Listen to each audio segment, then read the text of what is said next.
you a little thumbs up here in a second. Okay, I better get my video up here then, Ben. Okay, go ahead.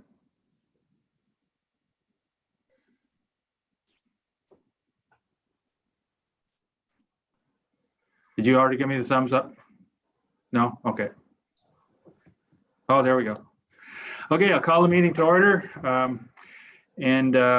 Welcome everyone, and thank you for joining us tonight. First order of business, I'd like to acknowledge the land upon which we gather is the traditional territory of the Mi'kmaq, and we pay our respects to the Indigenous Mi'kmaq people of this territory, past, present, and future. The agenda is before you.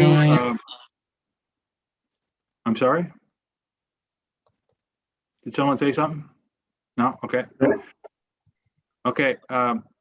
The declaration of conflict of interest. If any item on the agenda will cause a conflict of interest to anyone, I ask you to declare it now.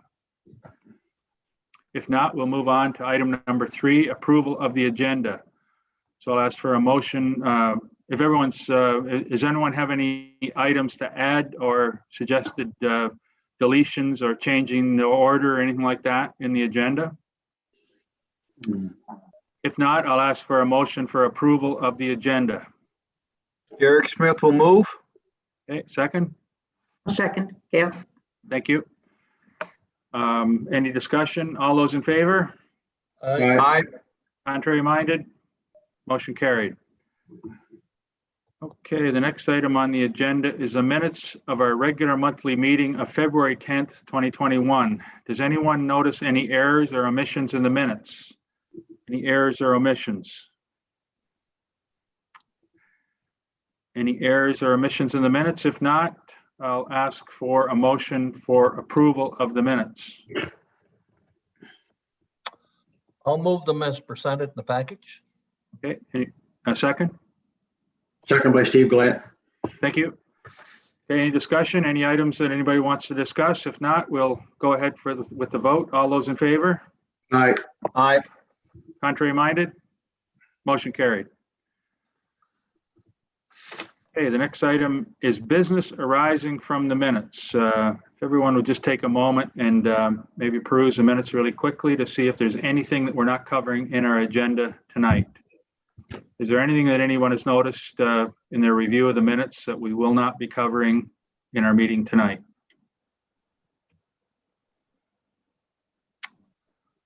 Okay, if there's no business arising, we'll ask for move on to the next item, which is presentations from the floor. Robert, are there any, has anyone indicated they'd like to make a presentation to council tonight? No? Okay, then we'll move to my report, which is before you. There's one thing I neglected to include in there, and that of course is the discussion of the budget, which happened on Monday night, the presentation of the draft budget. Other than that, my report is there. Any questions or comments on my report? Oh, I'm supposed to mention at this point, I guess, that Deputy Mayor Clow demonstrated his curling ability and was probably we're going to lose him to the national, the money curling tour, but I guess in the meantime, we've got him to take part in our meeting. So great job, Deputy Mayor Clow. Won the game for us. No problem. Thank you very much. Thank you. Okay, anything else in my report? Anybody have any questions on my report?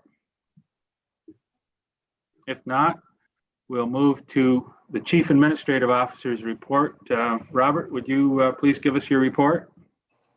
Thank you, Your Worship. My report is in the package. Really not too much to highlight. Busy month with budget and PACE program and community campus for the most part. Happy to answer any questions.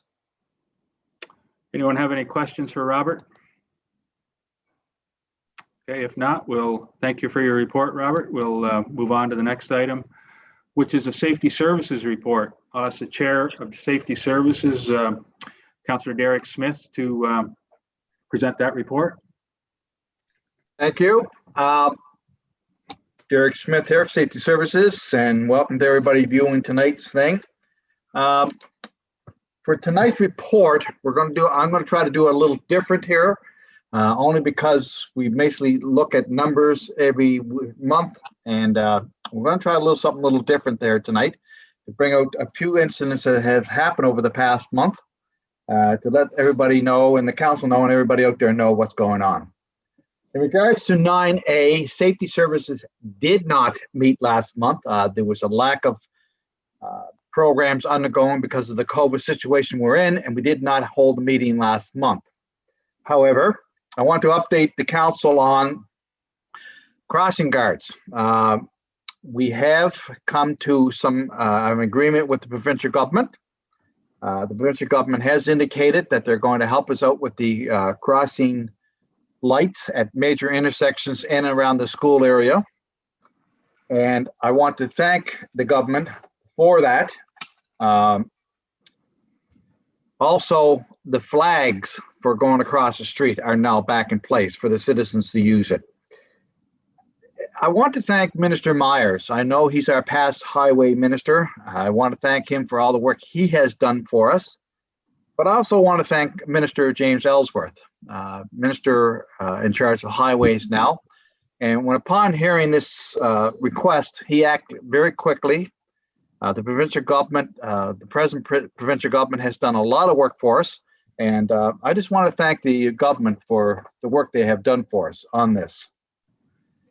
The second thing I want to inform council about is Citizens on Patrol. Citizens on Patrol, we all know who they are, but they're basically a group of 10 citizens of the community who drive around on the weekends, keeping an eye on the town for us, having a look out to see if anything suspicious is going on. They do not become involved with anything, but can report it to the RCMP if follow-up is needed. Last year, they do about 700 to 800 hours per year patrolling the town on Friday and Saturday nights and helping us out with special events.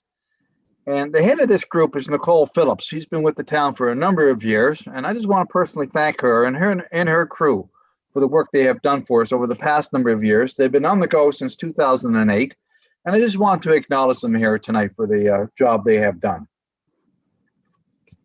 Okay, so that's it for that. In regards to street light report, I don't believe we have any street light reports this month to report on. So we'll move into the RCMP report. The RCMP report tonight, again, your statistic sheets are in front of you. We're not going to go over that too much. We have Corporal Dudley here tonight, and the RCMP are going to implement a program within the town. I'm going to turn the floor over to Corporal Dudley, and he can explain very briefly what it's all about. And then we'll have a little question and answer period on it, and we'll move on from there. So I'll give the floor to Corporal Dudley to explain what's going on. Thank you, Councillor. I also have on here tonight Constable Sanders. Constable Sanders was really the driving force behind Project Capture.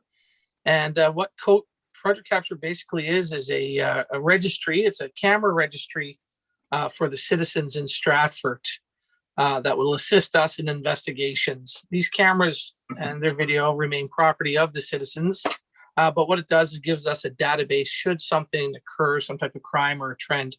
It's a quick go-to list to see who has cameras and who may be able to assist us. Lorenz, are you on? I think he's muted. He's muted. But like I said, Constable Sanders has done a lot of the homework on this, and this program is implemented in Red Deer already, and it's had some very good results. What it's not is a monitoring system, but what it is a registry, and we look forward to giving the residents of Stratford the first opportunity here in PEI to be part of that. Okay, do we have Constable Sanders on yet, or are you still muted? Oh, I'm here, Councillor Smith. Okay, go. If you want to follow up briefly, what it entails. Well, Corporal Dudley alluded to everything there. It is just a registry. We don't have live access to the cameras. When an incident takes place within the town, It'll allow us to quickly ascertain who has cameras and potentially approach them for access to their camera, to allow to see if there is any evidence or any leads that we'd be able to use based on their home video surveillance. Okay, so we'll open the floor to questions. Do we have any questions from the councilors? I have a question, Councillor Smith. I want to thank the RCMP for this program. Sounds very interesting. I guess I have two questions. The first one is this going out to the businesses in Stratford along with the residents? Is the business in Stratford involved in this program? And my second question is it just in Stratford, or is it in outlying areas going east or from Stratford east? Is it being provided for those people too? So our surrounding communities, what you're asking? Yes, yeah, like it's like Cherry Valley right up to Montague. Are they having the same program, or is it just Stratford? Like it sounds like it's just Stratford here, or is the opportunity for them to get involved also? Yeah. So so there's two parts to that. So the businesses will absolutely be invited to register with us as well. Our focus right now is we want to kind of think locally and then globally. I'd love to see this program go right across Prince Edward Island. Yes. Yeah. If there's someone in our nearby surrounding communities, absolutely would love to have them on board. But I wanted to focus mainly at the start on Stratford, show the results and the successes that we've been having, and then branch out to other communities with it. I was also thinking that this could be a good opportunity for the non-residents of Stratford that are not here for the winter months to have that at their cottages or summer homes or whatever, that they could be sitting somewhere in the other part of the world knowing that there's a camera and that the RCMP have access to that if need be, if something did happen, like a break and enter or whatever. It protects not only them, but their neighbors as well. So yes, yeah, quite exactly. often. Yeah. Yeah, sounds like a good program. Well, it's kudos, Glenn, there, great program. Councillor Clough was mentioning it's a Stratford, I think our logo is going on the program, isn't it, Glenn, like the Stratford, the town logo? Yeah, so our ask of the town is to help us get the word out. And like I said, it's Constable Sanders project. And as a member in Stratford, I think we have a great grasp on social media and getting our message out. So I think it's a excellent partnership and a way to get the program out there to the community. So we'll have the Stratford logo on there. There is a database separate of the community that will maintain all of this information for us, and we'll use the skills of Wendy to help get our message out. So we have any more questions? I have a question. Go ahead. Corporal Dudley? Hi.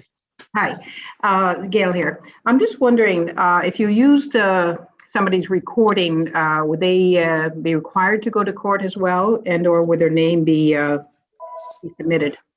Absolutely. So it would be exactly the same as if someone provided a statement to the police. If there was a trial, they may be required in order to get that evidence into the court. But quite often, matters are adjourned without the mediation of the courts. But it is definitely evidence, but it's a voluntary program. Just because a person has this video doesn't mean they would be obligated to give it to us.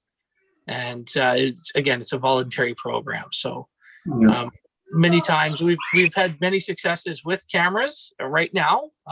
Only difference is it would save us a lot of door knocks and places where we didn't believe there was someone staying for the winter when in fact there may have been. So it's a quick check for us to help focus our resources. I think it's a stepping stone. I know Charlottetown and Kensington and Summerside are going to be on board with eWatch now, a sort of proactive approach, Glenn. This is a sort of reactive approach, but as you think in the future, we might be looking at a camera system in the town itself? Well, that's like, and that's what I don't want to confuse people with it. What it is not is an e-watch system. For that, we would have a whole other gamut of security processes and access to information and information registries for that. This is not that. No. Great programs, but that is not what this is. This is the registry right now. So. Okay. Any tools helped you guys is great. Yeah, Corporal Dudley and Lorenz, great job there. That's a great initiative. And of course, being in the police world, I know the value of being able to access that stuff forthwith, which is kind of the purpose of that. The one thing I would say, Glenn, is sometimes I know our challenge is downloading the data, right? Having the people that have that expertise. So maybe also identify a person or two or three in the community that might be able to help with that if there's nobody available on staff or whatever, because that's all for us. Yeah, and I absolutely 100% agree. And part of the registry is there is a database management team, and they'll take care of that portion for us. But no, very good point. So do we have any other questions? I'll just do a quick comment that I think it's a great initiative. I support it 100%. On Gail's point, just being someone not of the police world, Gail is, but I'm not, or was. If I'm a resident that has a camera and I'm signing up to put my camera on this database, whenever we work through that with you, you're going to tell me, like, you're going to sit down with me and let me know.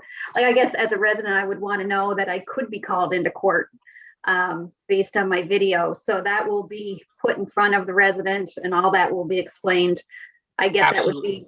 that would be probably not very often that would happen, but just the potential that could happen. I know I'd want to know that. Yeah, absolutely. And that will be part of the registry program, as well as, again, and I want to really stress it's voluntary. Simply because you sign up for this program, maybe your camera captured something.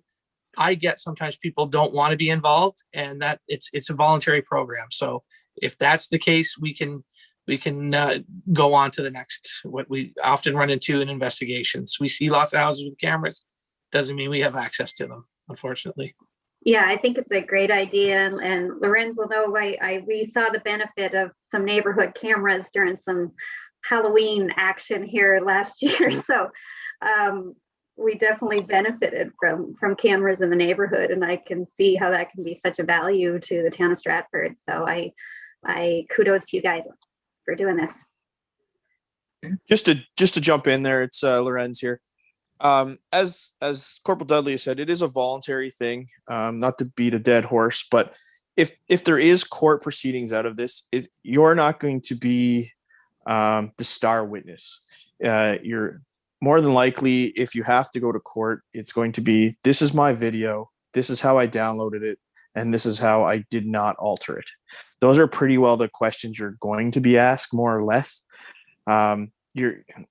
It's not going to be overly intrusive. It's just that you are confirming that this is a video and it's been unedited, and the time and date are correct.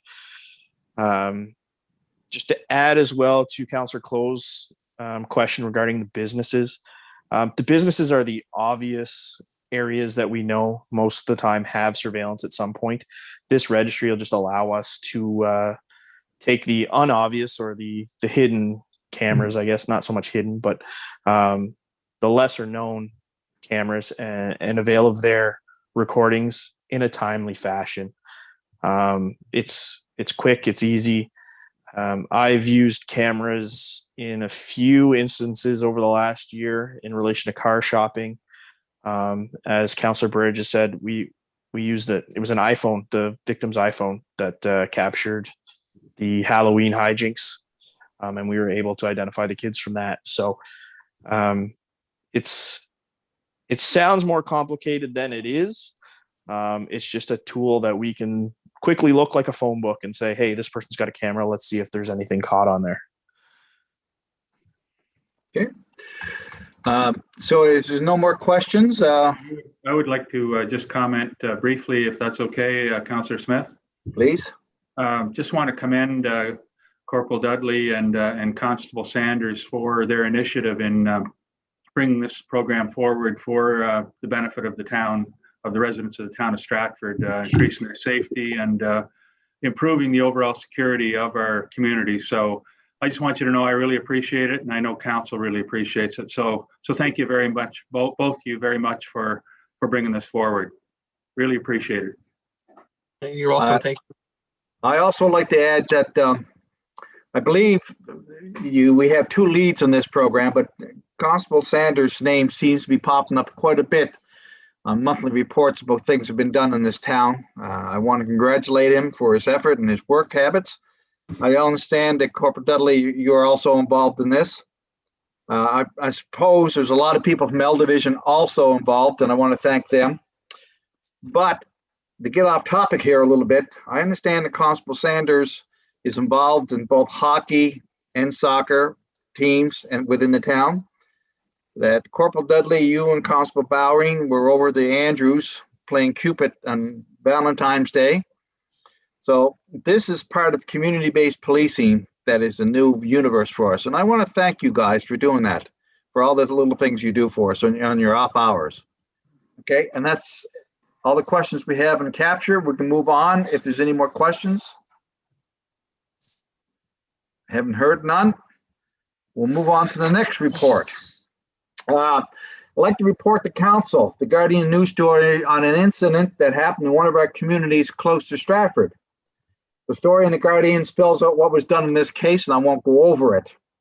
I want to thank all the personnel who helped from L Division of the RCMP and Charlottetown City Police, as reported. It should be noted that it was the RCMP Stratford members who took the lead in this investigation. They did this for a number of reasons, the most important being the health and safety of the people of PEI and that of the citizens of Stratford. On behalf of the council, I would like to say thank you for the work on this file. It is appreciated. Corporal Dudley, if you want to briefly go over what happened there and we can field some questions, or just move on, whatever you want to do here. Thank you for your words of support there. I'll just speak briefly. We received some information in relation to some drug trafficking going on in that area, and the Stratford members partnered up with law enforcement right across PEI, and we had quite a significant seizure. I won't get into the details of it. The newspaper has quite a story into it already if anybody wants to read, but we're quite pleased with the results of that, and I've been just kind of following the Facebook comments. It appears so is the community. So thanks. Okay. Do we have any questions for Corporal Dudley? Okay, we'll briefly go over the statistic sheets. It's pretty well the standard as per every month. We had 27 SOTs or traffic tickets issued, 122 NSE checks, and that is basically what we have for the month. In regards to the mayor's report, that is on your files also, for the number of tickets and the incidents that were looked into. And of course, the community-based policing that the RCMP does, and I don't think that gets reported enough from time to time. But we'll open the floor to any questions on those points. Okay. That's great then. We'll move on to Humane Society report. Humane Society is in your package. There's not much there to report. This month is just a standardized report we give every month. There's nothing outstanding about it. So if everybody's comfortable, we'll move on to the transfer report next. Okay. Okay, we'll move on to the transfer report. Every month on the transfer report, we look at the numbers. And I'm comfortable with that, because if you're going on numbers, it never gives the true picture of what is happening and what can be done. Now the numbers are down, and we all know the reason why, COVID. But my biggest concerns about the transit system is that This service is being paid for by the citizens of Stratford. And yet some citizens of Stratford do not have the ability to use the transit system. Now, I have stated this in the past and I've stated it again. But we also, because of COVID, we have to start looking at new ways of doing things. And COVID has given us the ability to look at that system. And now that the transit system is seen as being valuable to our town, and I don't think we have too much opposition to it being expanded, now is the time to look at different systems. And there's a number of different systems that have come up and we're being looked at. My biggest question is this. When we look at the transit system, we view it as people going to work to Charlottetown and in the evening coming home to their homes in Stratford. But the town is growing to the point where someday, maybe in the near future, the people of Charlottetown are going to be using the transit system to come to work in Stratford and taking the bus from Stratford to go back home in Charlottetown. So this is the thing that we have to look at. I'm always disturbed by the numbers. If the numbers are good, it looks great. If the numbers are poor, it looks poor. But we shouldn't look at numbers anymore. We should look at the service itself. And that is my rant on that one. Comments? Well, my rant, I guess, Derek, is Ward 3 again. We don't have the service in all of Ward 3. I know it's in some parts of Ward 3. I know you're not concerned with numbers, but I'm sure they would go up a little if it was in Ward 3. I know we're working on that. And hopefully we'll get that sooner than later. It could be on-demand service or whatever we decide to come up with, but I believe that the transit system should be for all of Stratford. I'm not sure anyone would go against that, but you know, transit's been here now for a few years, and we keep increasing the numbers. The prices go up, but Ward 3 still doesn't have it, and I'm hoping that hopefully before our term ends that we're going to have it in Ward 3. I think it's important that we all have it. And hopefully that will happen, Derek. So I'm just putting my plug in for Ward 3 again in the transit. I've been doing it now since day one of transit. So I'll continue to do that until we get it out here. Councillor Smith, if I could just make a comment there with regard to Councillor Close's request there for Ward 3. We are making some headway with on-demand transit service for that area. I did have a meeting with T3 last week, and they're currently working with the Carrie, the individuals that came up with the ride-sharing app, to see if there's a way that they can partner up to provide an on-demand system for Ward 3 and work within the confines of the budget that we have in the operating budget this year. So I'm fairly hopeful that we will be able to provide some type of pilot service there. They're looking at somewhere in September is what they're recommending would be the best time to do that, because the numbers are low right now, and they feel that, you know, with the vaccine and the fact that we are making progress against COVID-19, that September would be the best time to do that. So I'm encouraged to see that we may be able to actually provide some level of service in Ward 3. We actually do have it in Ward 3 now, but you know, the areas that are not serviced at this time, and maybe it's something we can expand to other areas within the town also. So I just wanted to give an update on that. Yeah. Thank you. Jeremy, I want to appreciate, I do appreciate all the work you've done on this. I know this is a heavy file. It's been on your desk for a number of years, but it's not gathering dust. You're actively involved in this, and I appreciate that. Yeah, at least I think we're making some progress this time, and it's nice to see two local firms that are actually joining together to possibly provide this service. So, I mean, I want to inform the public that there are a number of businesses who are waiting for space here within the town to open up a business, and it's going to be that they're going to need employees, and the employees might be coming from outside of the Stratford area. So transit is important, and also it's important in the sense that we need so many parking places per every shop that we have within the town. And a big store takes up a lot of parking places, and that takes up a lot of green space for us. So if they had the ability to get to these stores by transit, it might cut down on the parking places. So it's good for the environment also. If we have any more questions on it, any more comments? Okay, hearing none. Now we'll move on to the fire department. The fire department had, again, an average month for ourselves. The one report that we did have was a minor fire on Marion Drive. This is basically a furnace fire. I want to remind the public that furnaces should be cleaned once a year. If you do not, the soot builds up inside of a furnace and can cause smoke and or worse damages to your property. So please bear that in mind, that once a year, get your furnace cleaned out, and it saves everybody a lot of grief. And that is my report for the month. Does anybody have any more questions? If not, we can move on.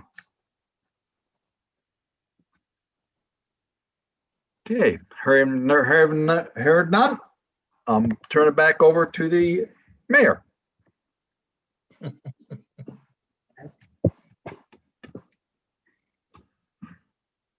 Mayor Ogden, you're on mute.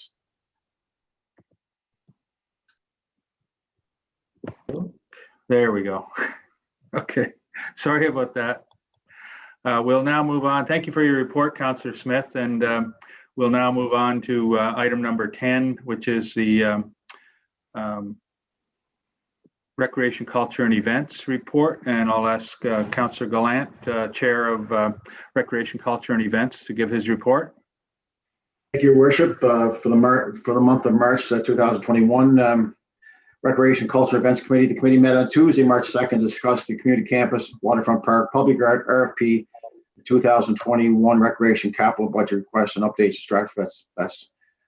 And the Arts and Culture, the subcommittee meeting was held on Thursday, February 11th. A request for proposal for an interactive public art piece of Pondside Park received 4 proposals. The lead by artist Gerald Bolio was chosen, and the sculpture will be installed by November 30th, 2021 this year. 30 indigenous musical instruments have been purchased from the Lennox Island Culture Center artisans and will soon be offered to Stratford Elementary School to be incorporated into the music program. The recently awarded 10-week arts and residential youth visual art program for age 6 and 9, 10 and 12 has full enrollment and is being held, led by artist Rcmp Young. Of course, Stratford Youth Council, the Youth Center has started a peer membership program for youth members in grades 9 to 12. These youth participate in training sessions and then they're able to help out with grades 5 to 6 group drop-in times. It allows older youth members to interact with younger members. The Youth Center is starting a junior volunteer team, which will meet on Monday afternoon. This group will focus on providing means and volunteer activities for youth members in grades 5 to 6. The Youth Center will begin providing event training sessions for all youth members. These sessions prepare youth for volunteering at town/youth center events. With COVID, many of these events will not happen in the next few months, but it's still good for the youth to get trained and prepared. And the Youth Center Leadership Committee is currently planning the Easter event. Youth Center will not be able to host the regular Easter egg hunt due to COVID restrictions. The Leadership Committee is working on a plan to provide an alternate activity. They are currently looking into an Easter drive through which will give out Easter treat bags. The Easter Bunny would also be available to wave to the kids. Of course, as Town Center Gymnasium, walking track, and fitness area are busy. The members increasingly daily for attendance. The recent mini circuit breaker impacted program shut it down for a couple of days, and the fitness center users, but the Town Center gym and fitness areas were able to open up after 4-day closure. The gymnasium was hosted 2 days COVID testing. Special thanks to you, CPHO, and its team of medical professions who administered countless tests in an effort to keep our island safe. Stratford is proud to help out in any way we can. And the events, we had a virtual and in-person Stratford Winterfest was held in 28 days in February. Activities and programs encourage residents to embrace winter or days to hygiene, living, and outdoor activities. Fox Meadow offered family sledding, cross-country skiing, snowshoeing. Special thanks to Lee Reed, Paul McCormick, and the entire Fox Meadows team for opening up their property, and especially thanks to Corey Gray. A successful trail bingo required Stratford residents to visit 3 Stratford parks: Fuller's Creek Conservation Park, Robert Cotton Park, and Pondside Park. Residents were able to submit locations of 9 businesses. And special thanks to the following business for their corporate community support. Nimrod's, Stratford's Own Barbershop, Green Diamond Equipment, the Lucky Bean Cafe, Reactive Wellness Yoga, Red Rock Climbing Wall, Domino's, Aspire Health and Wellness, and of course the Fox Meadow Golf Course. The Lucky Bean Cafe offers free hot chocolate to residents who mention the word Winterfest. Recreation Coordinator Rachel Arsenal offered weekly winter trail walks as a part of the Winterfest. Thank you, Rachel, for leading the walks through our various trails throughout the town. So the last events committee, we had a Canada Day planning has begun. The town, as July 1st is 2 or 3 months away. The town has received a grant from Heritage Canada in support of our annual Canada Day celebration.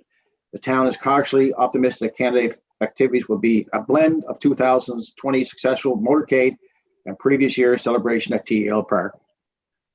On another sad note, Eric Boland, also known as Mr. Magic, passed away in February. Eric was the centerpiece of many Stratford host events with a very popular magic show at the town hall. Eric always had time to delight anyone with his magic tricks. Thank you, Eric, for all your years of smiles, laughter, and the wonder in so many children's eyes.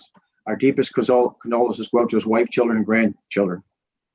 And that concludes my report, Your Worship. Thank you. Before we go on to questions, I just want to add my expression of condolence to the family of Eric Boland. He was a great community volunteer. He was a friend of mine, and he's just a great all-around human being, and really sorry that he's gone. Really going to miss him. So all the best to his family. Thank you. With that, we'll ask if anyone has any questions for Councillor Gallant. Councillor Gallant, go ahead. No, right ahead. Go ahead, Derek. Councillor Gallant. Councillor Gallant, I'm happy to see that we're again getting another piece of public art. And the artist who has received that program, he's well known and he does lovely art. So I'm well pleased with that selection. But more pleased that we're getting a piece in the Pondside Park area. It's great to hear. Money well spent. Thank you very much. Yes, it is. It's going to be a great project. Councillor Gallant, just a comment, and I've been paying a lot of attention to the outdoor rinks in Stratford there at Bunbury and over Pondside, and they are being used on a regular basis, like from morning till night, whether it's the adults having a little scrimmage in the morning while the kids are in school or whatever, but that they are being used. I would like to two things. I'd like to see them expand it, or whatever we could do to make them better. Yeah. And or even have a third pad.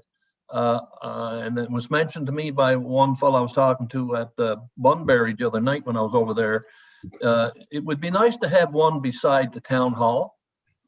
And Yes. we have a lot of events up in there. We have the power there. We have the washrooms.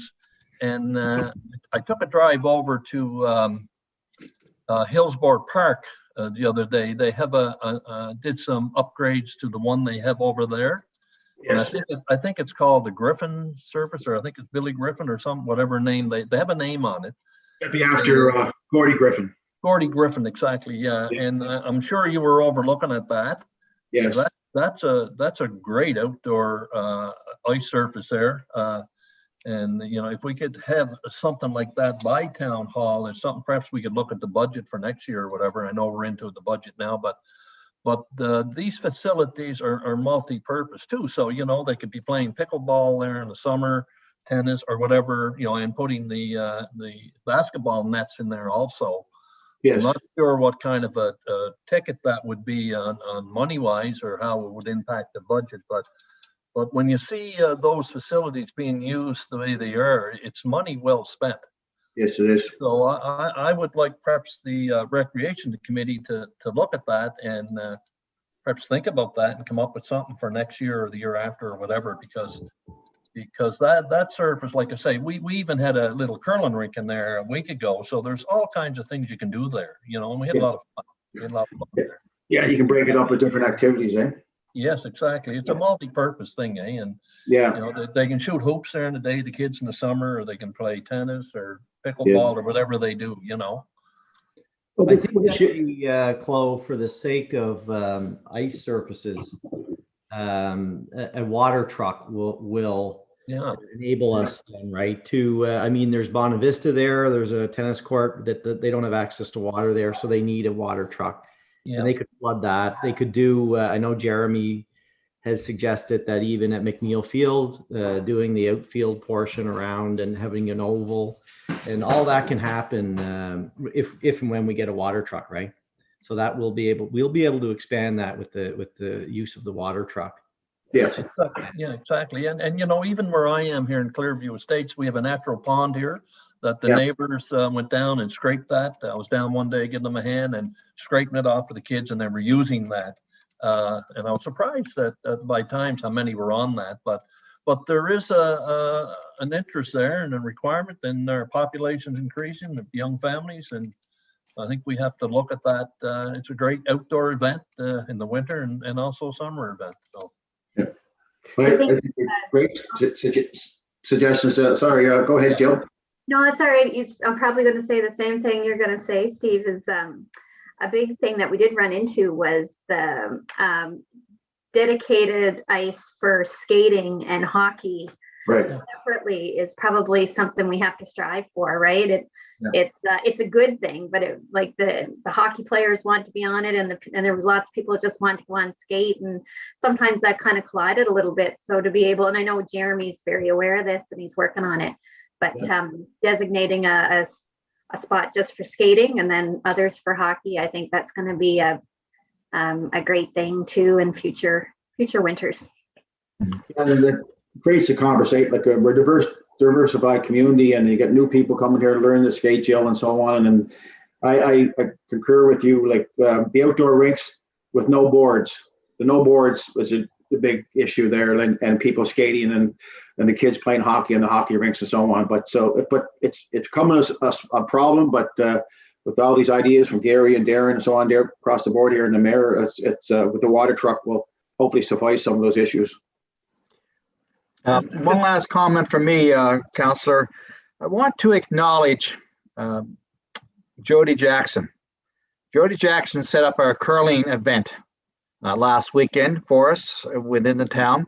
Yeah. And I was up there in the morning, and that place was packed with kids. The kids really showed an interest in curling, and they were there in droves.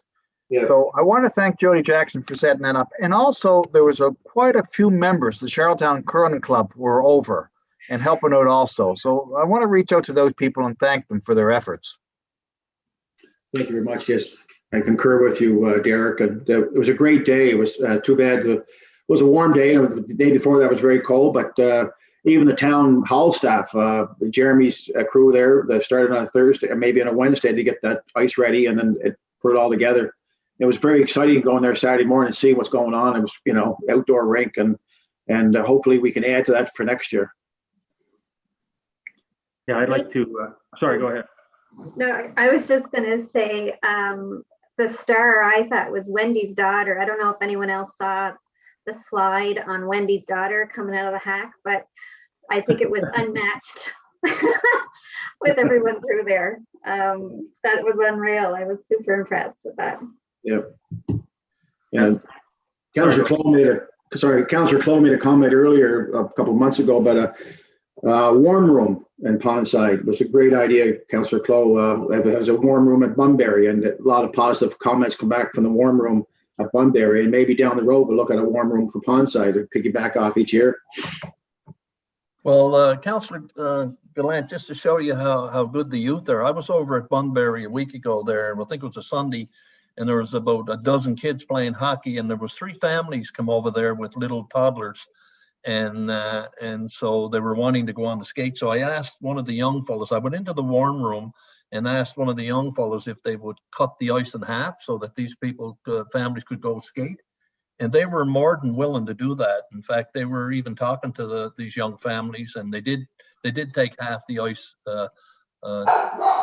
space, and they very cooperative, and it was nice to see that. families in one end skating and the other kids are playing hockey in the other end. Very nice. So we have good kids, good people in our community. Yeah, Go ahead, Steve. I just wanted to say, following on Derek's or Councillor Smith's comments about Jody Jackson, I think he did a great job. He was there the day before. He and some of his volunteers from his club were there painting lines and working really hard in the bitterly cold weather. And so they contributed a lot to make that available for the residents of Stratford so they could experience curling. I think that was a great thing to do, and I really appreciate it, and I want to thank him publicly as well. Just on in terms of how we follow this up, this discussion, I think it's important that this be maybe followed up by the Recreation Committee, Councillor Gallant, if that's okay, to look at recommending, maybe looking at how we do rinks, where they should be, and maybe concerning Councillor Burridge's point about the sort of the difficulty of having skating and hockey on the same spot. Yeah. We look at maybe having an area without boards or whatever, and maybe the rec committee could recommend something in this regard. I don't think it's really expensive to put if we have a flat area to put a rink without boards in a certain area, and have the rink with the boards for hockey and the other one for skating. So anyway, there's a solution there somewhere, and I think that would lead to a lot less conflict in these kind of situations. So I look for the rec committee to maybe consider all of these points that were raised today, and maybe make some recommendations to council for our consideration for. We can always do a supplementary budget. I don't think it'll be a lot of money, but if we have money, if we can find money to do some of these things, I think it would be money that would be well spent. Well said, and thanks for the support. Okay, so is that your report? Anything else to report, or is that? That's about it right now, Your Worship. I'm finished right there. Okay, well, thank you very much for your report, Councillor Gallant. We'll now move on to Finance and Technology. And I'll ask the Chair of the Finance and Technology Committee, Councillor Gail McDonald, to give her report. Thank you, Your Worship. The reports and the minutes from last month's meeting are in your package, along with the financial statements. I'll just perhaps review what the department's been working on for the last few weeks. Certainly the budget has been front and center for all of us in the last 8 or 10 weeks there. So there's been several meetings with staff and council on the budget documents. As everyone on today's meeting is aware, that we had our virtual pre-budget meeting on Monday, March 8th. So all that information is now available on the town website and also on social media. And just a reminder to everyone that the pre-budget survey is open until March 15th. So that's next Monday. The budget, we are planning to pass it, a special meeting of council on March 24th. Staff in the department have been attending HR training sessions. They're working with Town Suite on both the recreation and planning modules. They're finalizing paperwork to get the financing to the Pipe to Charlottetown sewer project in place. Staff are also working on year-end files for the Stratford Seniors Complex. The capital project spreadsheets have been updated, and they're also finalizing the asset management items to bring them into Town Suite. So we had our regular monthly meeting on February 16th, the Finance and Technology Committee. A regular meeting, we talked about a small donation that's going to be made available to the Stratford Seniors Complex to replace an aging couch in their common room. We also definitely reviewed the town operating budget with the committee members and the utility operating budget as well. We also went over the internal income statements effective to the end of January of this year and the utility internal income statements.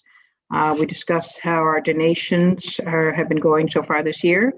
And Khalid, one of our committee members, gave us an update on technology and the importance of cybersecurity threats.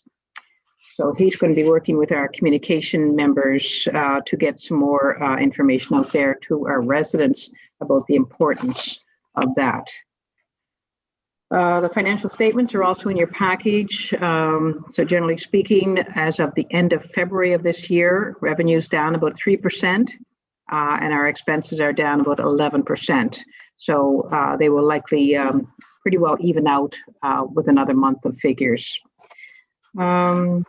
Everything is there. If you have any questions on the reports there, and also on the Stratford utility, our expenses are down for the year by about 16%. Our revenue's up a bit, but that's mainly because of a government grant is now showing on the income statement.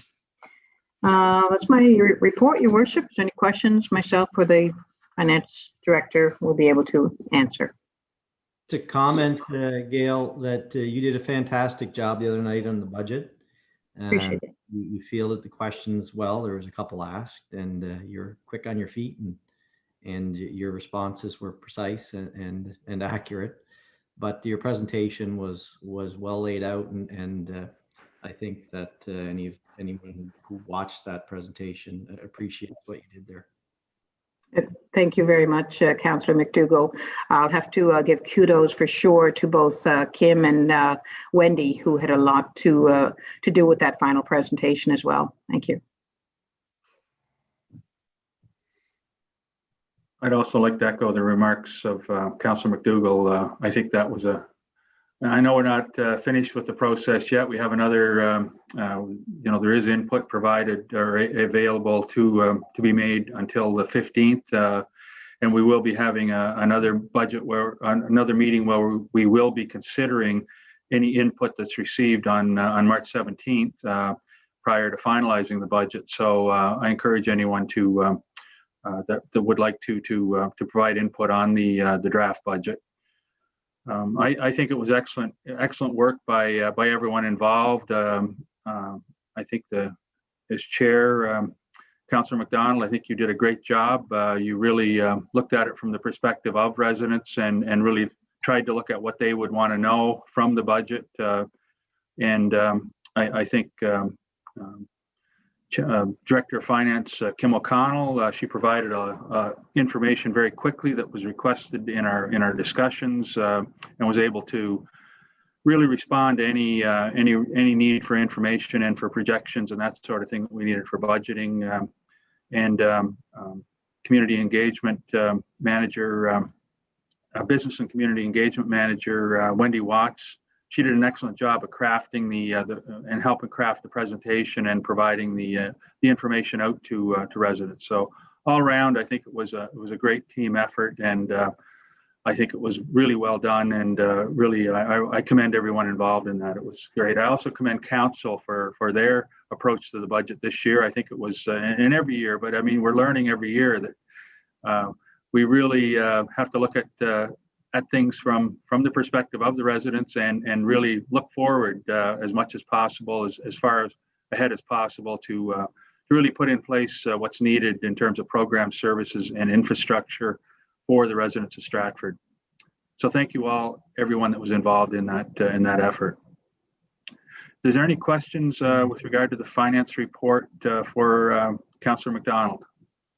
I'm just sorry, Kim, I should have highlighted your role there as well, and Wendy, and I just failed to do that, but I should have highlighted the role that you play in Wendy in that as well. And thank you very much. Any other questions on the report or on the income or utility income statements? Okay, well, thank you very much. I look forward to the finalization of the budget on the 24th, and I know it's going to be a great product. It's going to be, the result of a lot of good analysis and good discussion. So just again, thank you everyone that was involved in that. Thank you, Richard. Okay, thank you. We'll now move on to planning, development, and heritage. I'll ask Councillor Burridge to give her report as chair of planning, heritage, and I don't have the name in front of me here. Planning and heritage, I guess. Development and Heritage. Yeah. Yeah, thank you. We had a meeting March 1st. It was an all-time record for time. It was 41 minutes long. That doesn't happen in planning. It was on the agenda was we go through the building permit summary and the building type summary. There was some discussion as to what to expect in this next year. Kevin expects another busy year this year. Lots of stuff coming in. From there, we went into a discussion on a resolution that I have here tonight. So I'll leave that for item C. And that's pretty much all that was on our agenda. Blaine continues to work on the official plan review. And so he's continuing on with that. Does anyone have any questions on the report or the minutes that are in your package?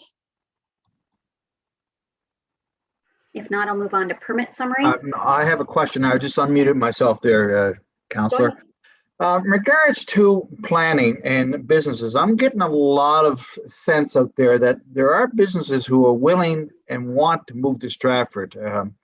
Where are we at in that site? I know we need to have buildings in place, but where are we getting there? Is anything on the future for us?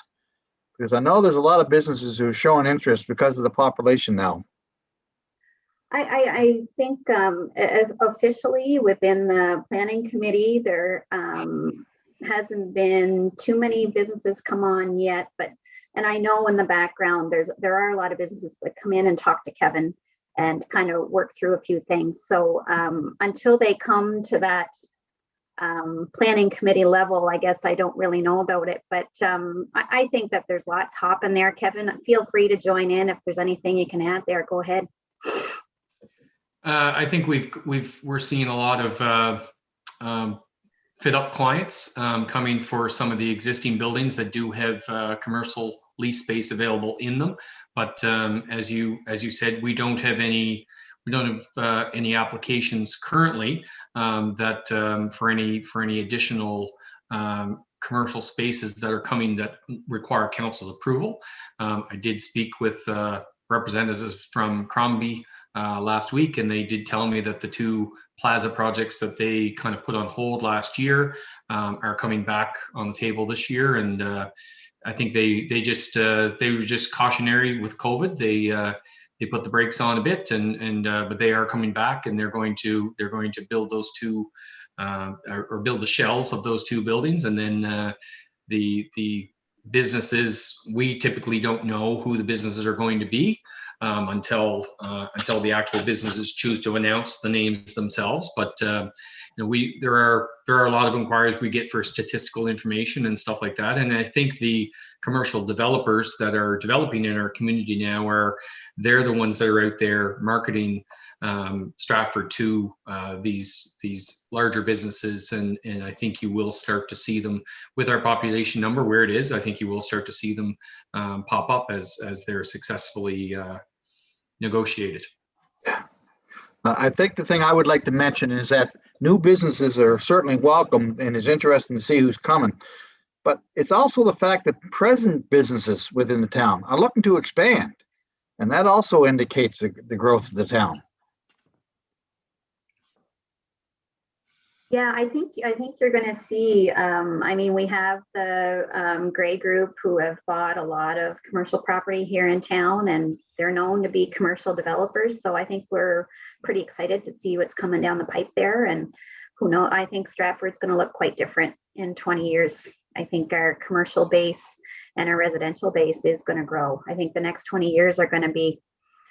And Kevin, feel free to chime in here, but I think 20 years, you're going to see a different Stratford, I would say, but the future is bright.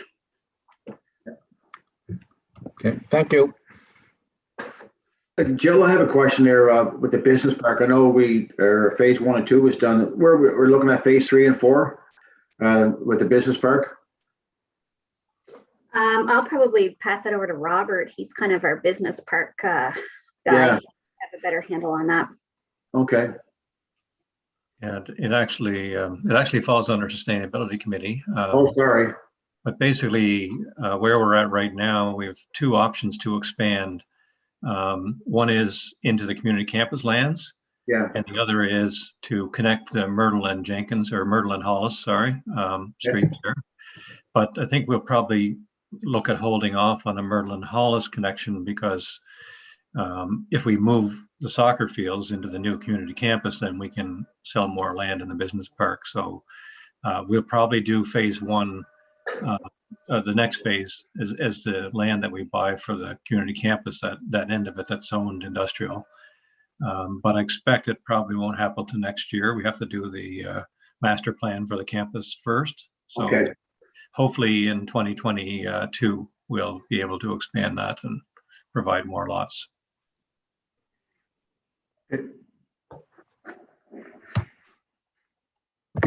Is there any other questions? Yeah, just one to Robert there. My understanding is that phase 3, the lots are pretty well sold. So is that something we wouldn't act on right away, phase 3, if the lots are sold, Robert? I guess ideally, but we don't actually have the land in our hands yet for the campus until that deal closes. And then we need to do the master plan to figure out where does that road go to when it goes from Hollis. How does it get into the campus? Like, does it go straight in, or does it curve in? Or so we kind of have to do that master planning work first before we can figure that out. That'll take us to the end of August. It's theoretically possible we could get a tender package together, but by the time you design it and tender it, and you're getting into really tough conditions to construct it. So I think we could probably, get it done first thing in 2022, but it'll be a challenge to do it in 2021. Okay. We could connect Hollis and Myrtle in 2021, but then we'd have to leave the soccer fields there. We really, it's more efficient. We actually had a consultant look at both options, and it's more efficient to relocate the soccer fields onto the campus site and then sell the rest of the land. So it's unfortunate because there is demand. I had a call yesterday from somebody looking for space, so it would be nice to be able to provide that as soon as we can. Exactly. Yeah. Thank you, Robert. All right, if there's no further questions, I'll move into the permit summary section. If anyone, the numbers are in your report. I guess that is, a comparison. So this is for the month of January. This is January and February, 1.5 million development summary, and has all the different building types there. And it also has February there, which is 894,000. Everything's broken out there. If you have any questions, feel free to fire away. Have to apologize, Councillor Burge. We are losing our year-to-date numbers for the previous year that used to be produced on this report. Our ViewWorks software, our reporting ceased to operate as of December 31st, and we're in the process of transitioning over to the planning module for Town Suite. So there is going to be a period of time where we won't have the last year to compare to, but if we feel it's an issue, we could put both reports in. We could put February's report in from last year and this year if council wanted that. But sometimes it's nice to look at the number, but we're just giving month and year to date in the report until we get switched over to Town Suite. Perfect. Thank you. Building type summary is there as well. This is for the month of February. Total number of permits 10. Looks like single family dwelling, accessory. Yeah, it's all laid out there. Pretty simple at the start of the year. If there's any questions on that, I'll take them. Otherwise, I'll move into the resolution. Okay, number PH 004 2021 VA 001-21 Rand Cook lot size variance request 114 Georgetown Road. Whereas an application has been received from Rand Cook for lot size variance to parcel number 624676 located at 114 Georgetown Road for a single dwelling use. And whereas the lot size variance request involves a parcel that was previously surveyed for subdivision in June 1980 for 2 new lots, but was never approved. The remnant section will contain the existing single dwelling. The lots are referred to as Lot A and the new Lot B. And whereas the lot size variance for the new Lot B will be approximately 13,140 square feet or 30.2% for a single dwelling lot located within the agricultural reserve zone A1. The applicant therefore is seeking a lot size variance from 43,560 square feet to 30,420 square feet. And whereas pursuant to section 611, council may authorize variances in excess of 10% from the provisions of the bylaw if council deems such a variance is desirable and appropriate, and if such a variance is in keeping with the general intent and purpose of the bylaw. And whereas on February 9th, 2021, 12 notification letters were sent to property owners who own parcels of land which are located or part within 60 meters, 200 feet from any lot line of the parcel being proposed for the variance. There were 2 phone calls to the town planner requesting details about the variance, but neither had any issue with the variance request. Be it resolved that council grant approval to an application received from Rand Cook for a lot size variance of 13,140 square feet or 30.2% to parcel number 624676 located at 114 Georgetown Road within the agricultural reserve zone A1. This resolution bears the recommendation of the Planning and Heritage Committee as discussed at a meeting held on March 1st, 2021. So moved. And Kevin, I'll let you take the floor to explain the background on this. Everybody seeing my screen there? Just a second, Kevin. Just need to get the motion seconded. Oh, sorry. Yeah. I'll second it. Thank you. Okay, go ahead. Please proceed. Discussion. Okay, so the if everybody's seeing my screen there, the area that's outlined in red is the entire parcel of land that is owned by Rand Cook. And this parcel of land was originally intended to be 3 parcels. This was the first lot that was subdivided off. The second lot is where Rand's current house is. And this was the 3rd lot that was proposed. And I'll flip over to the survey plan. So this was dated 1980. This was the intention of the 3rd lot, the yellow that you're seeing on the screen. The magenta is the existing house. So we're not sure why it never got, why this additional lot never got finalized. It showed that there was preliminary approval, but it never received final approval. So as you can see, Rand had planted trees along the boundary line of where the new lot was going to be, with the intention of having privacy for where the existing house is going to be to where a new dwelling could be built in the future. When the town amalgamated in 1995, this land was in the agricultural reserve zone, or designated within the agricultural reserve zone, which it is today, and unfortunately could not be subdivided unless there was municipal sewer. So municipal sewer has been extended through this area, and all the residents along this area of the Georgetown Road have that now. So Rand is now coming back and trying to legally finalize the subdivision that was proposed many years ago. But because the lot size required within this zone is a minimum of 1 acre, he does require a variance to the lot size as illustrated in the resolution. Anyone have any questions?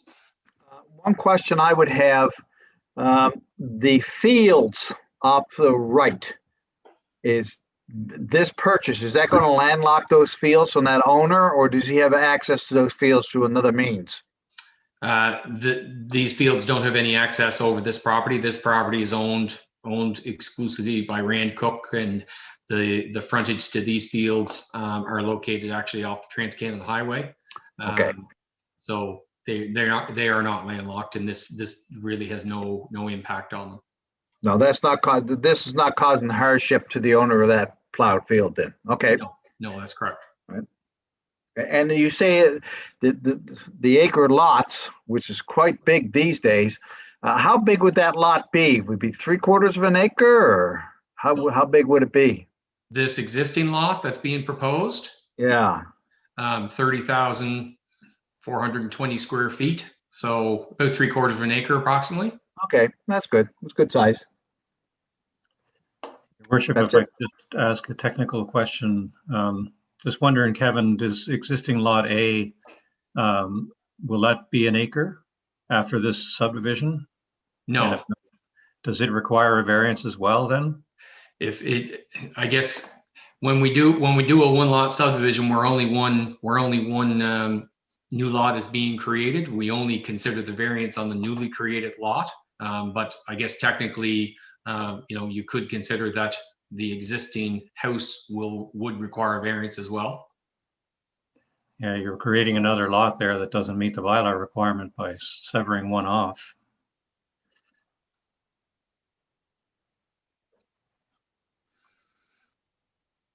Yeah, I don't have the calculations or anything for you, Robert, for what the remnant piece is. It is part of the process, but I mean, everything was shown in the application as it was being sent out to residents. Both lots were being shown as it is here, but only the newly created lot here was the one that was given the write-up for it. Something we may have to come back and correct that. You okay to proceed with the voting on this resolution, Robert, or do you think we should go back and look at both lots together?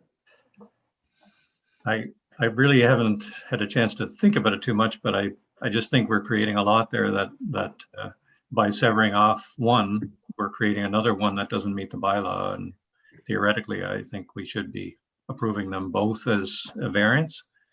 But, I'm just seeing it now, so I apologize for that. But yeah, I would say go ahead and do the variance, and we'll check it, and we may have to come back and clean up lot A at some point as well. You could add it into the resolution if you chose, Robert. I mean, we need approximate numbers, and I don't, I can roughly calculate what they are, but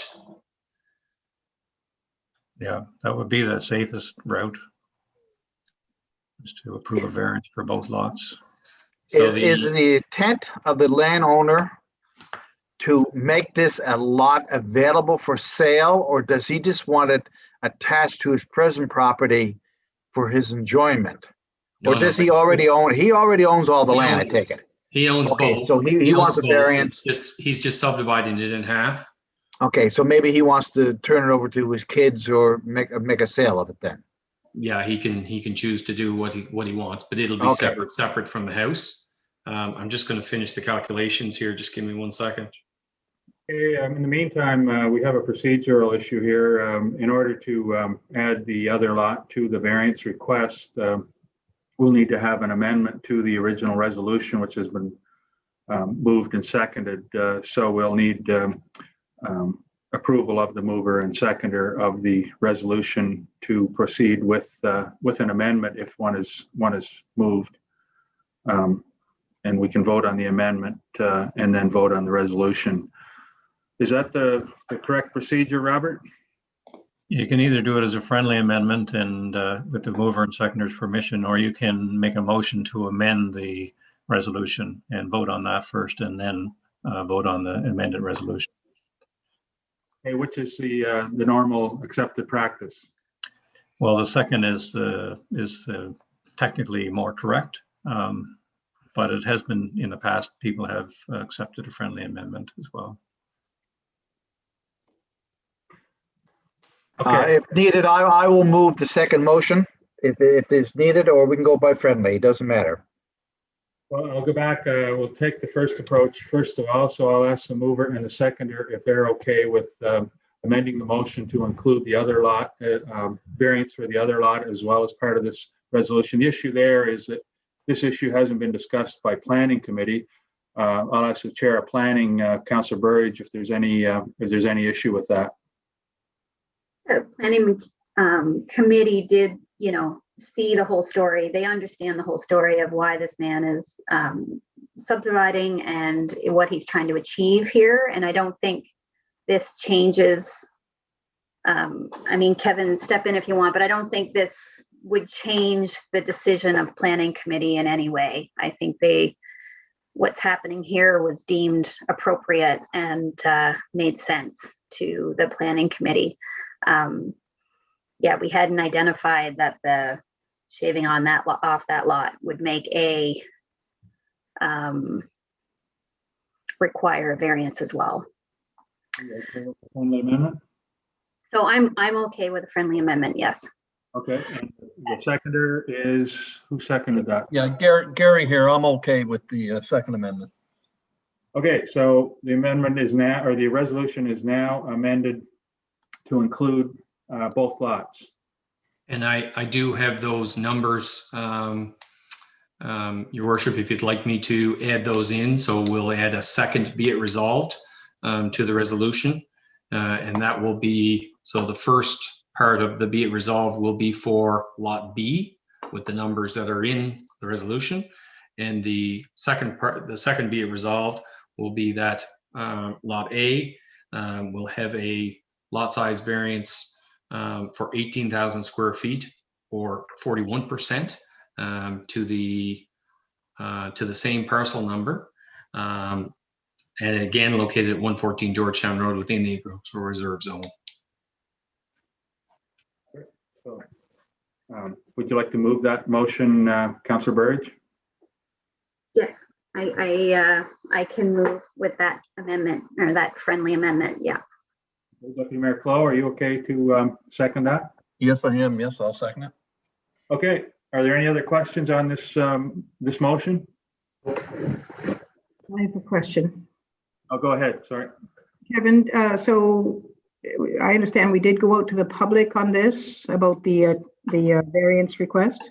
That's correct. The sketches that you see included in your package that I'm displaying on the screen are what was sent out in the letters to the individual residents. Right, but not with the explanation that both lots are going to be below the acreage size, the acre size. I'd have to go and read the letter. I don't recall exactly what was written out in the letter, but I suspect if the resolution is written this way, that the letter probably wasn't. So do you have those figures now, Kevin? Yes, I read them in there. Oh, I'm sorry. I'll just get them again. 18,000 square feet or 41% for lot A. Yeah. So Kevin, do you have any concerns with what precedent this might set then if we're,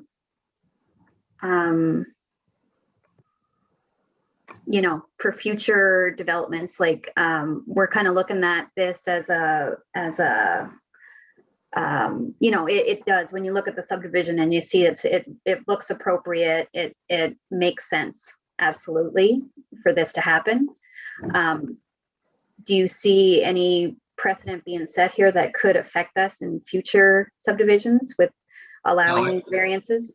No, I think what you have to understand is when you're considering a variance, there has to be a hardship being applied to somebody within the area has already been granted approval on. So if you look at this lot that was created, which was part of the original subdivision, this lot's even smaller than the two. So we're not proposing to go smaller than this lot. We're proposing to go larger with the same frontage. So no, I don't think we're setting any type of a precedent. And I think from a procedural standpoint, I think Robert's correct that both numbers should be in the resolution, and now I think that the resolution's been amended. I don't expect you're creating any type of precedent. I think when we discussed this, it was very clear that this was going to be the existing lot and this was the new lot, and it's obvious that this one is slightly smaller than the one that we were doing. We only did the numbers on the newly created lot, which I guess in looking at it, we should have done it for both. But I think they're both there now. So I don't think procedurally you would do anything different if we were agreeing to recommend it as is, with the knowledge that the third lot down here is already smaller. So I don't see any issue with it. And then as far as the public consultation, the letters that were sent out, it was very clear in those letters that these two lots were going to be created. Like there was a sketch in there showing these two lots being created. So as far as a visual of what's going to happen was clearly shown. Yeah, this is the sketch that was included with the letters. So I think it's very clear that there was an existing lot, which was referred to as Lot A, and a newly created lot, which was referred to as Lot B. Yeah. So I don't think that, I don't think that the consultation piece, I think the message that had to be communicated to nearby residents, but the sketch was put there, residents know exactly what's happening. And so we wouldn't feel a need to consult again. I wouldn't think it would be necessary, no. Yeah, okay. Kevin, this lot, it's much bigger than a standard subdivision lot, the 78-foot one. This is way beyond 78 feet on the frontage, right? If I'm reading this correct? You're in the agricultural zone though, Derek. Yeah, but the agricultural zone, would that be because there was maybe possibly a sewer had to be put on that property, and that's not the case anymore? There's no need for sewer fields anymore, right? Well, if you're in an unserviced area, you still have to put an on-site septic system. But the minimum lot size you can subdivide off in an unserviced area is 1 acre. So that. But this has sewer line now, right? This does have a sewer line through it. It's I'll be honest, it's uncommon to have an agricultural zone that has a sewer line through it, but it was something that was done a number of years ago. There was some people that lived along this area that did have septic issues. So that's why the sewer line was put out there, and that's why the ability for this subdivision to happen was created. So, I mean, it's agricultural, but it's on the edge for me because now there's a sewer line through there. Yeah, and understand, single dwellings are a permitted use within an agricultural zone. Just because it says agricultural doesn't mean it has to be used just for agricultural purposes. Yeah. Okay, any other questions? Okay, we'll call for the vote. All those in favor?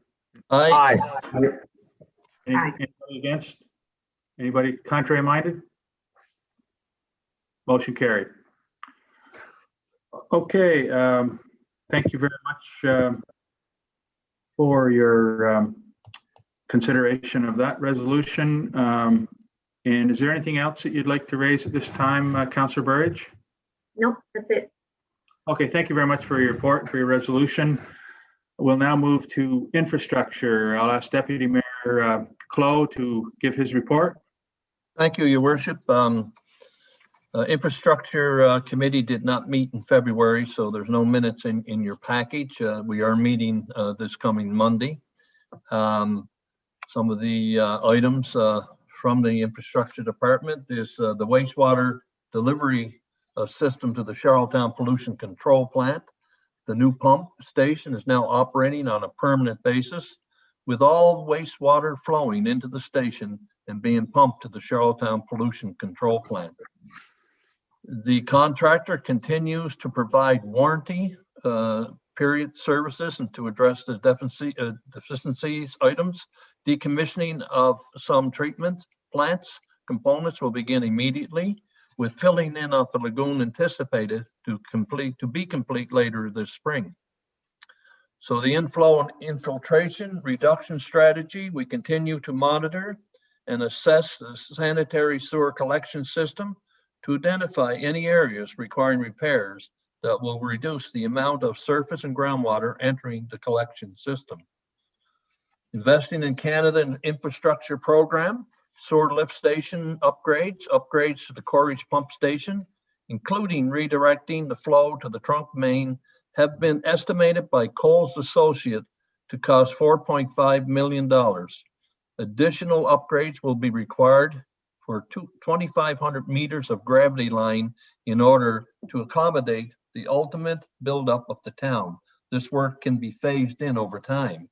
Coles is finalizing the report, which will include recommendations of how to phase the work. The report is expected to be completed by the end of this month, with tendering of phase 1 to occur immediately, so work can begin this construction season. Water station upgrades. The scope of the project was reduced to meet the budget, and the project was awarded to Hanson Electric for $201,100 plus HST.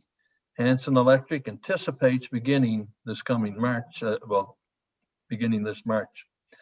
Applications for the second call of Investing in Canada Infrastructure Program funding will be submitted by April 30th, 2021 for projects to be constructed in 2022 and 2023.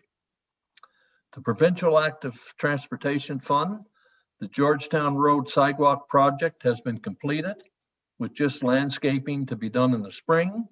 Coles Associates has submitted a tender ready package for review for the Kepik Road multi-use path, including a construction cost estimated at $1.9 million for the trail. The tender will be issued within the next month with the intent to begin construction later this spring. Infrastructure staff has been busy with snow clearing operations, de-icing operations, sidewalks and driveways, trail grooming, outdoor rinks. Staff is completing replacement of filters and belts on the roof unit of the Emergency Service Center, and all filters at the town hall have been replaced.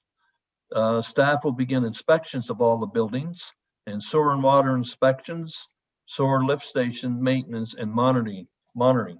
The utility supervisor began his position on February 22nd. He has been finalizing himself or familiarizing himself with our infrastructure as well as with operation and maintenance schedule and practices. He is spending time in the field with the utility technicians to become familiar with our system. During the month of February, there were no major issues with our water distribution or wastewater collection system. That's my report, Your Worship, and try to answer any questions, myself or Jeremy. The new utility person, his name, hopefully I'll get it right here, is Capri Singh. And he's been working for the last week or so, and we're happy to have him on board. And I guess he's here from in Western Canada. That's great. Thank you for your report. Any questions for Deputy Mayor Clow? Deputy Mayor, the amount of snowfall that we had last winter was great. Does that affect our runoff into the Charlottetown sewer lines, or does it run off someplace else? Because I know some winters we have quite a bit of snow, and I wonder if that affects our outflow to Charlottetown. I'll let Jeremy answer that. I don't think with the amount of snow that we had this year that it's a real big concern.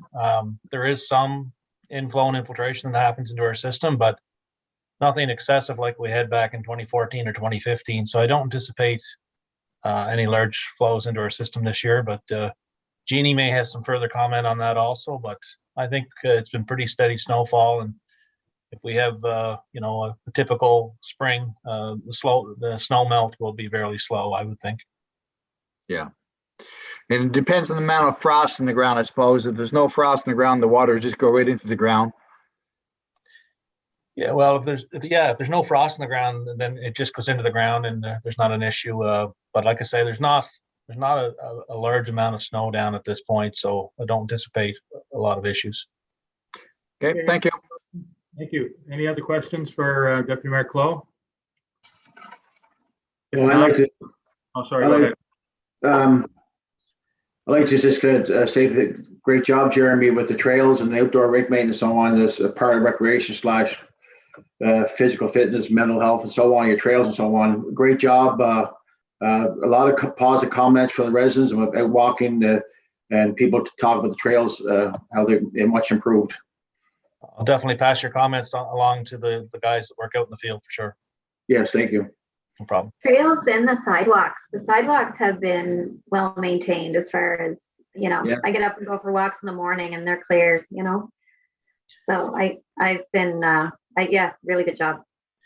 Yeah, we've had the same snow removal contractor for quite some time, so I think they're quite used to doing our sidewalks now, and our guys are pretty efficient at getting out and salting and sanding when they need to. So thank you for that. And we've had an exceptional winter too. I think I've only had the snow guy in my driveway 3 or 4 times this winter. So we've lucked out, especially for all the snowbirds that normally go south. The winter home here, I don't think has been too bad on them. And so I think with this winter, it'll be, and you can comment, Jeremy, but I think there'll not be a whole lot of breakups on the roads, and how they break up with potholes and because of the frost and in the winter. And Well, I'm not real sure about that. That would be something the Department of Highways would have to answer, but I don't think it's been nearly as bad as other years. I would agree. yeah.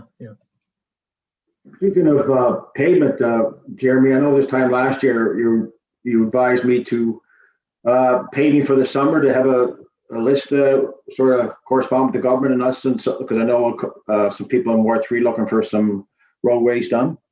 When's the deadline for me to get that in, or just talk to you about it? I believe we did give them some information already, but if there's anything Okay. you'd like me to pass along, certainly send me an email and I'll forward that to the appropriate department. Okay, thank you. And that multi-use trail out Keppick Road, that's going to be on the water side, right? The trail? Yes. I'm going to let Jeannie take that one. She's been working closely with Coles on that, so let her take that one. Here we go. Jean. Yeah, that's correct. That's correct, Councillor Burridge. It will be on the water side. Okay, thanks. You're welcome. And I was pretty sure I saw stakes. Go ahead, Gare. And I believe, Jeannie, is that 9 feet wide? Would you know that? How wide is it? 3 meters, so that's about 10, just about 10 feet. 10 feet, okay, yes. Yes, And it is asphalt, eh? Yes, exactly. Yeah. Okay, if there are no further questions, I'll thank you for your report, Deputy Mayor, and we'll move on to Committee of the Whole. We have a resolution here to do with the Community Campus Implementation Committee, the terms of reference and how's that set up. So I'll ask the person who originated this concept and who has carried the ball on this for quite a period of time and is doing a great job. I'll ask Councillor Jill Burridge to read the resolution. Thanks, Mayor. I guess I'll start with the Implementation Committee. CW 004 2021 Community Campus Implementation Committee, terms of reference and committee member appointments. Whereas Stratford is undertaking the development of a community campus, which will house a new high school and community recreation and cultural facilities. And whereas Council is establishing an implementation committee to oversee the development of the community campus with Council and staff representatives from the areas involved as well as key partners and community representatives. Be it resolved that the attached terms of reference for the Community Campus Implementation Committee be hereby approved. Be it further resolved that the following persons to be appointed as members of the Community Campus Implementation Committee for the remainder of this term of Council. Chair, Councillor Burridge, Chair of Planning, Development, Heritage. Vice Chair, Deputy Mayor Gary Clow, Chair of Infrastructure. Councillor Steve Gallant, Chair of Recreation, Culture and Events. Councillor Gail McDonald, Chair of Finance and Technology. Mayor Steve Ogden. Corey Gray, a member of the business community. Fred Earl, the resident. Ramon Arsenault McKenzie, Transportation Infrastructure Department. Tyler Richardson, Transportation and Infrastructure Department. Dylan Mullally, Public Schools Branch. Robert Hughes, Chief Administrative Officer. Jeremy Crosby, Deputy CAO and Director of Infrastructure. Jeremy Pierce, Director of Recreation, Culture and Events. Kim O'Connell, Director of Finance and Technology, Jeannie Gallant, Project Manager. This resolution bears the recommendation of the Committee of the Whole as discussed at a meeting held on March 1st, 2021. So moved. Do we have a seconder? I can second it. Thank you. Hey, any discussion? Anything you'd like to say about this, Councillor Burridge? I think the committee covers a lot of expertise that we're going to need in order to pull this thing together. So I think it looks like a very strong committee, and I look forward to starting to work on it, I guess. Any other comments or questions or discussion?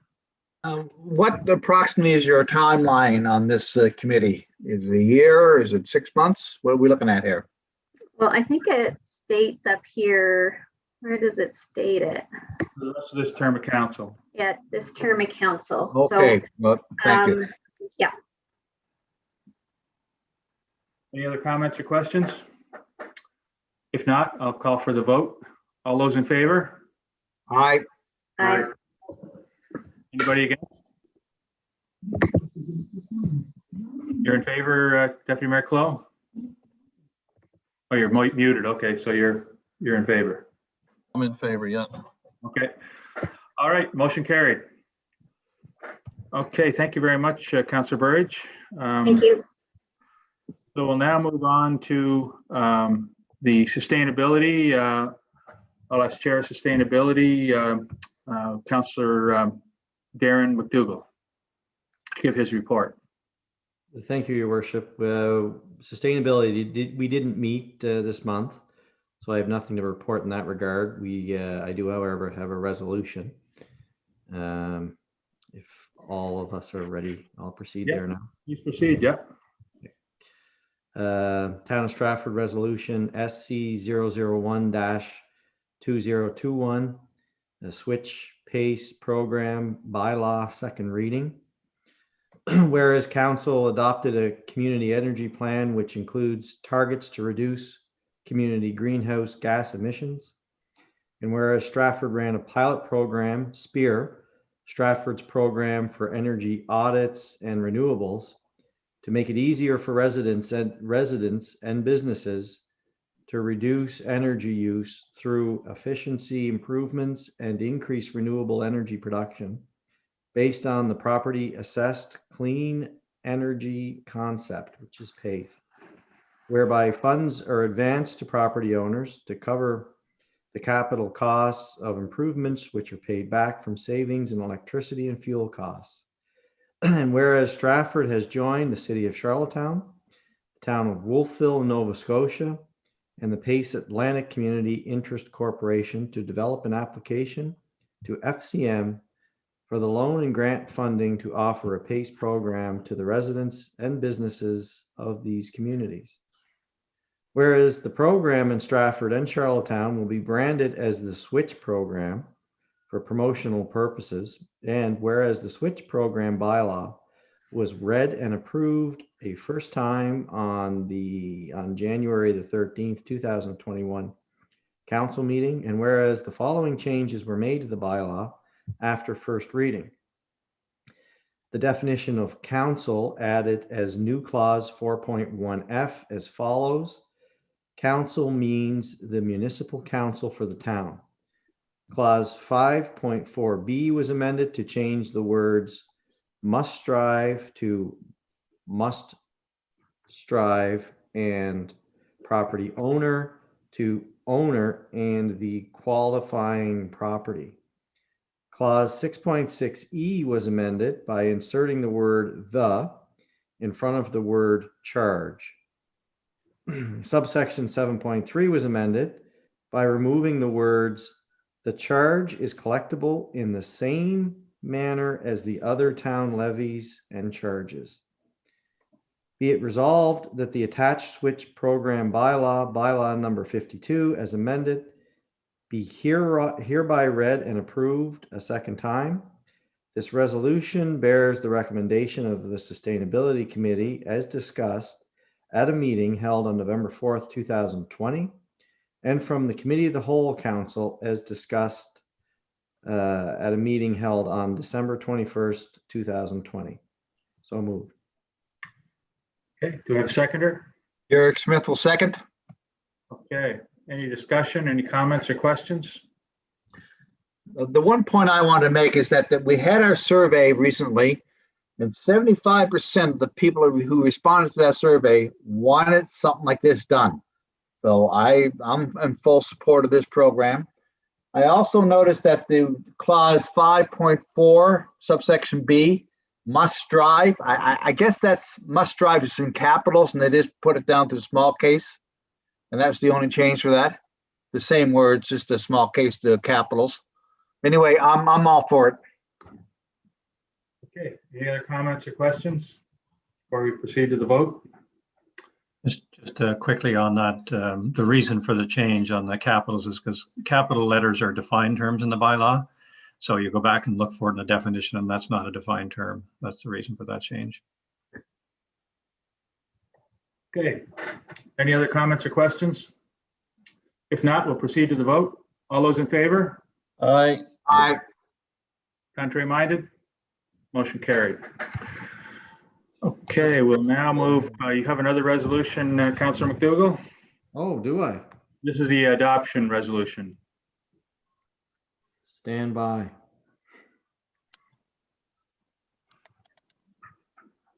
It should actually read SC002 as well. Apologize for that mistake. Yeah, I figured it was a typo.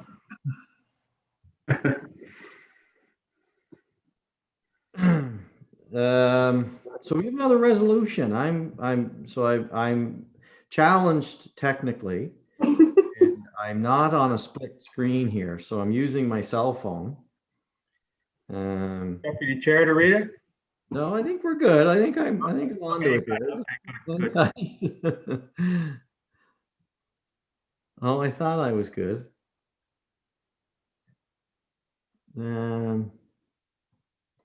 I do have a great deputy there. If he's got this resolution up on his screen, perhaps. Okay, are we talking about resolution SC003?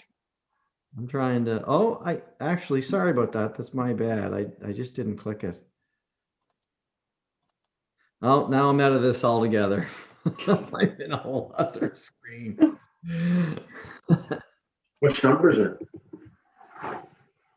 I think it's under 15C. I'm ready to read if you need so. Yeah, you've had my back a few times already, Councillor Smith. You might as well keep rolling here. Grab that one if you can. The Town of Stratford Resolution SC003, 2021. So the amendment has to be made to the resolution to read from 1 to 3. Switch Pace Program Bylaw Adoption Reading. Whereas Council read and approved the Switch Program Bylaw number 52 on the first time on January 13th, 2021. And whereas Council read and approved the Switch Program Bylaw number 52 as an amendment on the second time on the March 10th, 2021. Be it resolved that the attached Switch Program Bylaw number 52 be hereby adopted. And I believe the changes will have to be made to read SC003, and the move by Councillor be myself, Derek Smith. Okay, and just the bottom part there, this resolution bears a recommendation. Okay, let's see what we got here. Yes, resolutions bear the recommendations of Sustainability Committee as discussed as a meeting held on November 4th, 2020, and the committee as a whole as discussed at a meeting held on December 21st, 2020. So moved. Okay, do I have a seconder? I'll second it. Okay. Any discussion? Okay, all those in favor? Aye. Aye. Contrary minded? Motion carried. You have a great backup officer, Darren McDougall. Great backup officer. Derek. I have it there now. Yeah. Thank you very much for your report. Anything else, or before I close, anything else before you give up the floor? No, Your Worship, that's fine. Okay, great. Thank you very much for your report and for your resolutions. Okay, accountability and engagement, that's my report. That's my committee. I'll just quickly go over the minutes of the meeting held February 18th are in your package. We basically talked about the business survey and looked at community council procedural bylaw amendment. As well, we talked about, we had a look at the switch pace program bylaw and policy. And we looked at the engagement stats, and that's basically it. There were some interesting ideas that were raised by especially by the younger committee members about using more video and shorter messaging for getting our engagement in our engagement efforts, as well as different ways of engaging the young people using sort of spot surveys at different times rather than I guess the idea is that they have time to do something quickly, but not a lot of time to spend using a normal 15 or 20 minute survey. But that was basically the meeting. Any comments or questions on the minutes that are in your package? If not, I'll move to item 17, human resources. And anything there? I guess you're the chair, Deputy Mayor Clow. Yeah, no, nothing to report on this time. Okay. Number 18, thank you for that. Any inquiries by members of council about anything which we're not discussing tonight? We haven't discussed to date, or it's not on our agenda about previous. Just have a quick one, Mayor, and it's to Robert. I probably was business arising from the minutes, but I caught it after. How the annexation, the town boundary over at Iraq, what's the timing you think, or do you know where we are in the queue at this point, or any updates there? They put the ad in on February 18th, and they have to give 30 days for people to respond. So that'll bring it to about March 20th. And if we don't get, as we anticipate, much opposition to it, then they'll go right ahead and make the recommendation to the province. They figured within 2 weeks of that. So around the first week of April, hopefully the province will have the recommendation from Iraq. Okay, perfect. And then it's into rezoning, right? Yes. Yeah. Okay. I think we've all got our fingers crossed that that whole process will go smoothly, because we got a lot of riding on that. Okay, any other inquiries by any other member of council? Okay, we'll go to other committees. I'll ask the chair of the Stratford Seniors Complex Committee, Deputy Mayor Clow, to give his report. Thank you, Your Worship. We did meet yesterday at noon hour, a Zoom meeting, well attended there, and a few items were on the agenda there that I'll report on. That the Doucette brothers have been awarded a contract to replace the copper pipe on the recirculation of the water line, and the work will be done in April. So they're replacing the copper pipe. The Ostrich brothers have been awarded the contract of replacing of patio doors in 12 of the units, and the work will be done this spring. So that's good news for the senior units. I guess those patio doors were in bad shape. They did have a snow blower there that they weren't using, that they sold to the town for $400. And so the money is going towards some furniture in their common room. And as Councillor McDonald alluded to earlier there, that they are looking for a donation from the town to help with the cost of a Chesterfield or some furniture, whatever they're going to get for that room. And I know that Kim's working on the year-end audit file for the seniors' home. So other than that, everything's good over there. The units are full, and everything is going well. So that's my report, George. Thank you. Thanks for your report, Deputy Mayor Clow. Okay, anything on item number 20, Robert, appointments to the committees? No. I have a question, Steve. With the donation there, Gary, where were we at with the donation for the common area room there? Where, Well, it's gone to the finance committee. yeah, I believe they're, I signed the check. Go right ahead. I signed the check today. Okay, so it's a done okay, deal. Okay. yeah, We yeah. were able to find it in the existing, the current budget year. Okay. Is Well, there, thank just you one, for that. another question, Gary, I don't know if you know this, is it this time of year tax, filling out your tax and so on, is there a place there for the seniors to, help them out with filling out taxes? I know Murphy Community Center, a lot of seniors go down there. Is there any direction there? Is there any problems in this building? Probably some people are nervous there. It's never been brought up at the meeting. I don't know if Kim could answer into that, but that is a great idea, Councillor Gallant. That's something perhaps we could look at.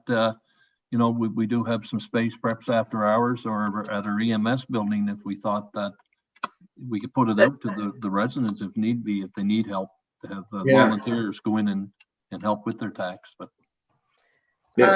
the program that's at Murphy's is also available for our Stratford residents. Okay. Thank you, Kim. And Kim, is that in Stratford itself? Do they? No, it's actually at the Murphy Center in Charlottetown is the location that they do the seniors tax returns. Yeah. If I could just add to that, this year with COVID, the provincial libraries have actually taken over the program, and it's not being done in person this year, but you can drop your paperwork off at a provincial library such as Stratford, and they'll have it delivered to one of the volunteers or picked up by one of the volunteer tax preparers, and they will do it that way. But there's no connection being done in person this year, per the latest announcement that I saw. Thank you, Wendy. That's great. Thanks, Gary. So moving forward, you mentioned the word volunteers and stuff like that. We should consider getting space within the town of Stratford for these volunteers to work out of, especially if they're living in Stratford. I know a couple of them who do. And, less traffic in the bridge, that's good news. So I think that we should reach out to whoever in charge of this program, say, look, we have space here in Stratford. Let's open up an office in Stratford. That's my point. Thank you. Okay, we'll discuss that perhaps at our future meeting of Committee of the Whole to see what the possibilities are. Maybe we'll ask Kim and Wendy to look into what the needs are and make some recommendations. Okay, thank you. Anything else on the Stratford Seniors Complex? Any other questions or comments with regard to report by Deputy Mayor Clow?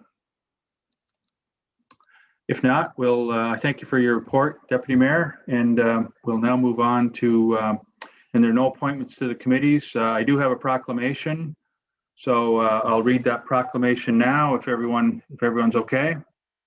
Yeah, go ahead. Okay, whereas each day 1 in 10 Canadians learn that their kidneys have failed, and this number is on the rise. 45% of new kidney patients are under 65. Their survival will depend on dialysis treatments or a kidney transplant. In 2019, kidney disease was the 10th leading cause of death in Canada. There are currently 96 people on Prince Edward Island receiving hemodialysis treatments 3 or more times a week. 23 people receive peritoneal dialysis in their homes, and 115 islanders have received a kidney transplant. 8 patients are waiting for a kidney transplant. 16 are in the process of determining if they're medically eligible to receive a transplant, and 7 patients are on the waiting list to start the process. In 2020, there were 5 transplants compared to 8 in 2019. Whereas the Kidney Foundation of Canada is the only national health charity serving the particular needs of people living with kidney disease through funding research, providing educational and emotional support programs, promoting access to high quality health care, and actively supporting awareness of and commitment to kidney health and organ donation. And whereas March 11th, 2021 is World Kidney Day and aims to raise awareness of the importance of our kidneys to our overall health and to reduce the frequency and impact of kidney disease and its associated health problems. Therefore, I, Mayor Steve Ogden, hereby proclaim that the month of March be observed as Kidney Month in the town of Stratford. I urge all citizens to become aware of your own kidney health and learn about the role your kidneys play in your body and the kidney disease warning signs and the kidney disease sign warnings to look for, as well as the awareness of the organ donation registry. And I've signed this today, and it will be made available to the Kidney Foundation for their purposes. So I ask everyone to please be aware of the importance of kidney health, and that this is Kidney Month, and to do what we can to promote better kidney health. I'd just like to make one little comment on this. I know that in Nova Scotia, they recently have passed a law in regards to transplants not being, they changed the law in Nova Scotia for the better, what I believe. So if the Kidney Foundation was to lobby for this in PEI, I would support them. Thank you. Okay, next item will be the other business, approval of the budget. Just point out, the special meeting will be held on Wednesday, March 24th, 2021 at 7 p.m. to approve the budget, and that'll be council, a special meeting of council. Your Worship, I wonder if we could do that in the form of a resolution. I think it should be approved by council by resolution to set that meeting. Okay, would you like to propose that, Councillor McDonald, that resolution? So I'll make a resolution to pass the 2021-2022 budget on March 24th. So moved. Okay, I'll second that motion. Okay, all those in favor? Aye. Okay, motion carried. Okay, just before we close, I do want to congratulate a member of our staff here at the town, Charlie Keown, whose son has made the Canadian Olympic Special Olympic team and the training team.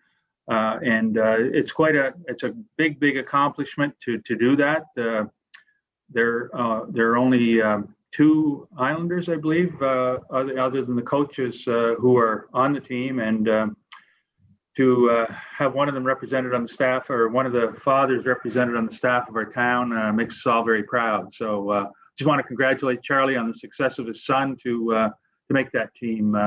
He's a speed skater, and I understand he's excellent. So